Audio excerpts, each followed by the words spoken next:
Guys, একদিন একটি পাখি মৌমাছিকে প্রশ্ন করলো, এত কঠিন পরিশ্রম করে মধু আরোহণ করো, সেটা তো মানুষ চুরি করে নেয়, এতে তোমার কষ্ট হয় না?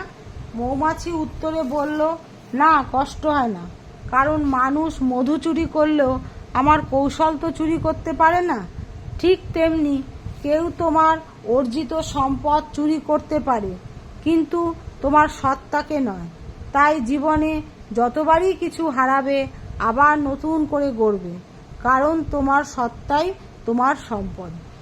এই প্রসঙ্গে পাগা একটা খুব সুন্দর মিউজিক বাজাচ্ছেন মন ভালো করার। সবাই শুনুন মন দিয়ে মিউজিকটা, ভাল লাগবে।